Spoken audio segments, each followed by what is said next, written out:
So, I wanted to talk to you guys about bone chard. Bone chard is something I speak about so much. If you've watched any of my videos where I talk about cookies or how I make cookies, bone chard is a topic.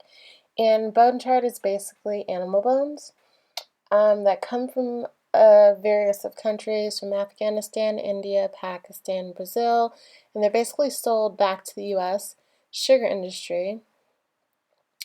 And they're used to basically remove the color or impurities from sugar syrup.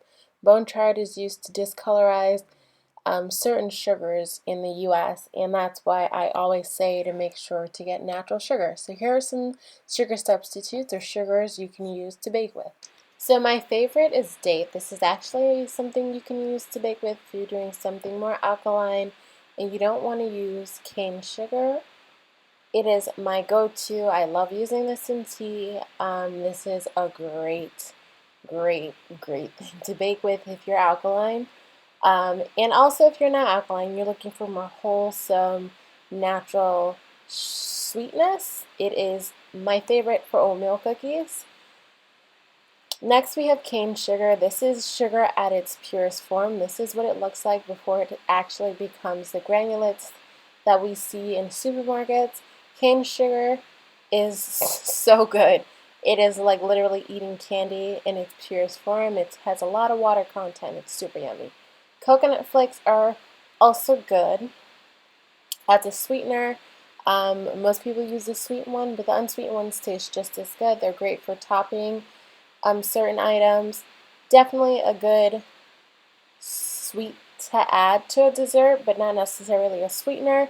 Coconut nectar is great for those that are, not allergic to tree nuts, but you're looking for an alternative if you're alkaline. This is great for that as well.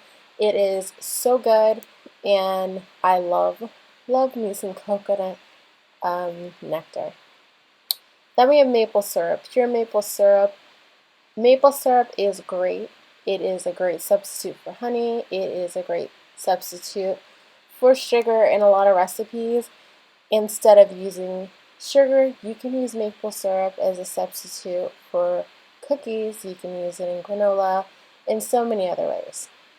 And if you have any questions, just leave them down in the comments. Peanut butter, this is mainly for cookies, all these sweeteners that I'm talking about, but you can use them across the board. Peanut butter and almond butters, or nut butters in general, have sweeteners in them. So these are great peanut butter cookies. Literally, if you just use peanut butter and a little bit of flour, you have a cookie. Coconut milk or condensed milk is a great sweetener when you're making certain baked goods. This is great for cakes. This is so good in cakes. It's great in creme brulee. You can make flan. It is just very versatile. And these are some of the natural sweeteners I just walked you guys through. I love these. I always have them in my pantry because you never know when you're going to run out of sugar. And these are great alternatives. Again, you can use whatever you got, but these are great. Next, we're going to talk about my favorite. This sugar is actually sugar in the raw, which is so nice. This is raw cane sugar. I use this in my baking, so if you've ever seen me bake or you've ordered my cookies, this is the sugar you're receiving. I also use it in substitute for brown sugar in some recipes. So it's a great thing.